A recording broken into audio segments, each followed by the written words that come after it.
Oke, Assalamualaikum warahmatullahi wabarakatuh. Selamat malam. Kali ini warahmatullahi wabarakatuh. kita akan membahas mengenai psikologi forensik atau psikiatri forensik.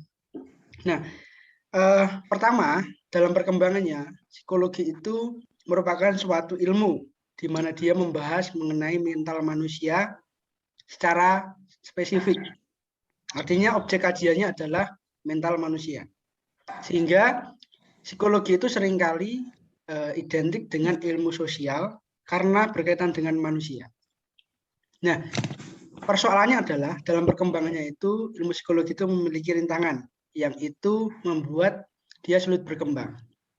Nah, rintangan-rintangan itu terutama berkaitan dengan penerimaan dari para akademisi terhadap bidang ilmu psikologi itu sendiri karena cukup rumit dan tidak mudah. Nah, salah satunya dalam hal bidang hukum. Nah, bagaimana perkembangan dalam bidang hukum nanti bisa dijelaskan oleh sahabat Zulkarnain. Silahkan sahabat Zulkarnain. Baik, psikologi sendiri sebenarnya cabang ilmu baru ya, yang kemudian baru beberapa puluh tahun belakangan dipelajari. Lalu kemudian ketika itu menjadi kasus di masyarakat, ternyata tidak ada payung hukum. Contohnya misalnya psikologi kriminal. Ini sangat lambat karena juga memang belum ada undang-undang atau regulasi yang memadai ketika ada kasus-kasus yang mengenai psikologi atau yang berkaitan dengan psikologi kriminal. Jadi banyak negara-negara yang belum menyiapkan regulasi, mungkin termasuk di Indonesia ya. Ada saja kaitan antara kriminal dan psikologi, tapi undang-undangnya ya belum ada. Kira-kira begitu. Nanti dilanjut oleh teman saya. Kenapa ini? Kira-kira belum ada perhatian nih dari pemerintah tentang psikologi kriminal. Silakan. Oke, terima kasih Mas Zulkarnain. Langsung saja untuk faktor atau psikologis dan psikiatris itu kurangnya perhatian para penegak hukum, khususnya para hakim dalam menangani sebuah pengembangan psikologis kriminal di negara kita. Padahal kita lihat peranan psikologis dalam dunia kriminal itu sangatlah penting dalam membantu sejumlah kegiatan yang berhubungan dengan investigasi kriminal ya. Itu sangatlah penting.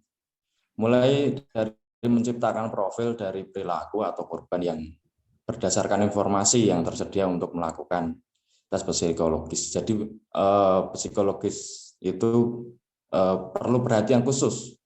Cuman kita lihat sekarang ini belum ada kekuatan hukum atau undang-undang yang menyatakan ketetapan itu. Jadi perlu perhatian khusus dari pejabat penegak hukum. Begitu aja, mungkin selanjutnya akan diterangkan oleh rekan saya yaitu Mas Anggara untuk lebih spesifik dan lebih masuk ke dalam. Silakan Mas Anggara. Terima kasih.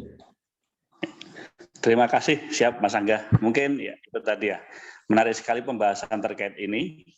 Yang pasti masih belum adanya perundang-undangan yang mewajibkan para hakim untuk melakukan pemeriksaan psikologis atau psikiatris, sehingga masih sepenuhnya diserahkan pada pertimbangan-pertimbangan untuk digunakan sebagai pertimbangan, misalnya dalam putusan.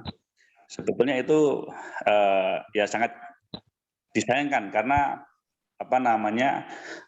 psikologi forensik sendiri itu kan ada pakarnya istilahnya. Saya menggunakan istilah pakar saja, jangan ahli, karena melihatnya sebagai umum. Kalau ahli mungkin di pengadilan ya. Tapi seharusnya pendapat dari pakar-pakar psikologi forensik ini bisa menjadi petunjuk bagi hakim. Apakah pelaku kriminal ini dalam keadaan sadar atau dia misalnya dalam dolus premeditatus, ada perencanaan dan lain-lain, karena itu sangat penting. Atau dalam pengaruh obat misalnya.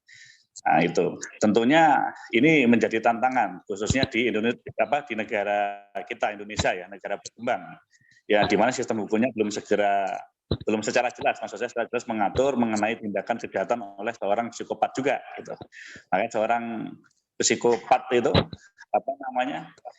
ketika dia melakukan ya seperti kasus Jessica yang pernah kita bahas dengan Mas Agam itu, dia motifnya nggak jelas. Karena apa? Karena mungkin dia psikopat, maka dibutuhkan peran pakar psikologi forensik gitu.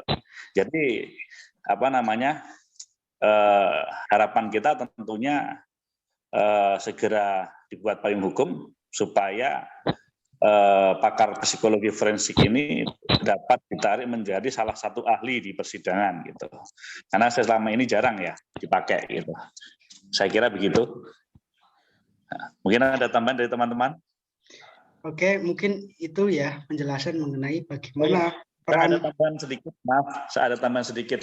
Jadi kemarin saya sempat mempelajari terkait ini. Kenapa kok psikologi forensik itu tidak digunakan? Jadi begini, ada di ilmu filsafat itu ada yang namanya sesuatu yang membuat kita pemikirannya tersesat. Jadi ada argumentum ad verecundiam, mungkin Mas Agam lebih paham ya. Jadi psikologi forensik ini itu dasar ilmunya itu kan nggak begitu konkret gitu. Dia mempelajari gitu melalui mungkin kontemplasi, perenungan, pemantauan, jadi kurang konkret. Sehingga jika didasarkan sebagai ahli, ya kan, itu mungkin membuat hakim tersesat. Argumentum ad verecundiam. Jadi keterangannya bisa jadi dijadikan dasar utama pertimbangan hakim gitu. Padahal masih ada bukti-bukti lain yang seharusnya bisa menguatkan atau melemahkan karena fakta yang netral tadi. Kira-kira gitu tambahan dari saya, Mas Agam. Sekian teman-teman ya. Oke, mungkin itu penjelasan singkat dari kita mengenai bagaimana peran psikologi psikiatri terhadap bidang ilmu hukum.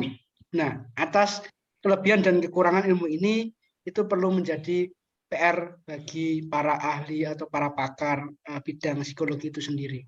Dan nanti bisa membantu bagaimana proses dalam ilmu hukum atau proses praktek hukum. Mungkin itu saja, kurang lebihnya mohon maaf dari kita. Wassalamualaikum warahmatullahi wabarakatuh.